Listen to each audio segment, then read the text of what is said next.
सर्वप्रथम जैसे हम विद्या की देवी के उपासक हैं सब लोग, और भैया भी जो सेवानिवृत्त हो रहे हैं, तो विद्या की देवी की असीम कृपा उनके ऊपर है। हम विद्या की देवी को नमन करते हैं। या देवी सर्वभूतेषु विद्यारूपेण संस्थिता नमस्तस्यै नमस्तस्यै नमस्तस्यै नमो नमः। ये वो भावुक पल है जब व्यक्ति अपने कर्मों से किसी रोजगार की तलाश में निकलता है और कर्मों से निवृत्त होता है। पर विद्यादान को महादान कहा गया है। तो विद्यादान एक ऐसा कर्म है कि उसकी बराबरी कहीं से नहीं हो सकती। और भैया का जो जीवन है, जैसे मेरे परिवार में मेरी 7 बहनें हैं, मैं अकेला भाई हूँ। मैंने बड़े भाई का स्वरूप भैया में मैंने देखा है। जब भी जरूरत पड़ी उन्होंने बिल्कुल कंधे से कंधा मिलाकर और हर काम में सहयोग करा, क्योंकि उनका जो नेचर है एकदम खरा नेचर है, सत्यवादी और खरा नेचर।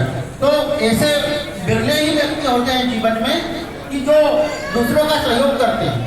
वो एडीआई ऑफिस में रहे, उन्होंने खालवा ब्लॉक के सभी शिक्षकों, जब दूरस्थ अंचल था, जब सड़कें नहीं थी, उस परिस्थिति में सभी शिक्षकों का साथ दिया।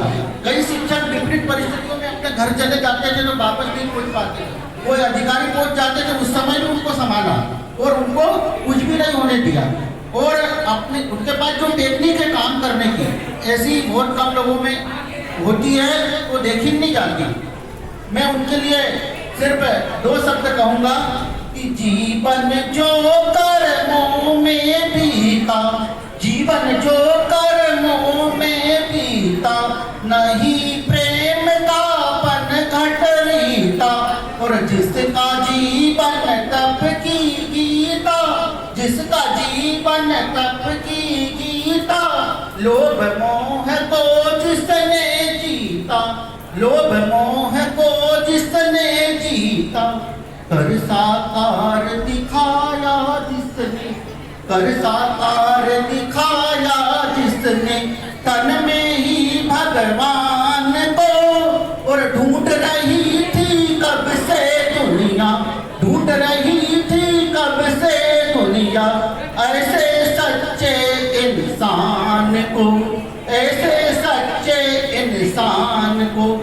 उनका जीवन जैसे गीता में कर्मयोग बताया है, भले ही वो किसी मंदिर में न जाए, पर उन्होंने अपने कर्म से, गीता में जो कर्म का जो उपदेश दिया है, कर्म प्रधान विश्व कर राखा, जो जस करहि सो तस फल चाखा।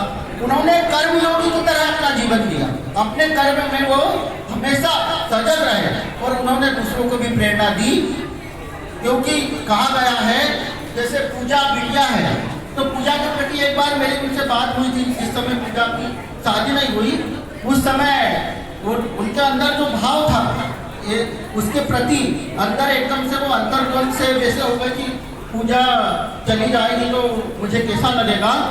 तो मैंने उस समय एक कविता लिखी थी और उनको सुनाई थी कि करो ने पूजा के फूलों का, वो चौराहे पर खड़े थे, करो ने पूजा के फूलों का, चौराहे पर भाव रे, ममता के आंचल के नीचे, करुणा के आंचल के नीचे, जलता प्रेम अलाव रे, जलता प्रेम अलाव रे। तो ऐसे भाव भी, भावों की अभिव्यक्ति भी वो हमको देते थे किसी न किसी रूप में। और ऐसे जो कर्मयोगी जो भाई साहब है, मैं उनको सादर नमन करता हूँ। और हमारी भाभी जी ने हर पल पर, हर विशेष परिस्थितियों में, बुरी से बुरी परिस्थितियों में कंधे से कंधा मिलाकर उनका साथ दिया। और सुख दुख में हम एक दूसरे के साथ आए, तो उनसे हमने बहुत कुछ सीखा है। मैं ऐसे व्यक्तित्व को सादर नमन करता हूँ, प्रणाम करता हूँ। धन्यवाद। दर्द हमारा पीड़ा बनकर, दर्द हमारा पीड़ा बनकर उभरे अनंत ज्वाल में, अंदर में संदेश तुम्हारे, अंदर में संदेश हमारे, तिलक तुम्हारे हाल में, तिलक तुम्हारे हाल में।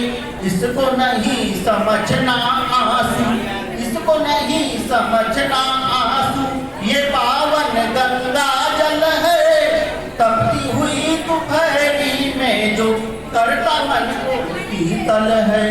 यह सरिता से मिलन सिंधु का, यह सरिता से मिलन सिंधु का, यह तपती करुणाई है, यह तपती करुणाई है। जाओ युग के सृजन सारथी, जाओ युग से सृजन सारथी, तुमको आज विदाई है, तुमको आज विदाई है। धन्यवाद। बहुत बहुत धन्यवाद। देखिए विदा शब्द में, विदा में दो शब्द आते हैं, एक वी और एक दा। अब मैं ये बताना चाहता हूँ, मैंने वैसे बता दूं कि संचालन में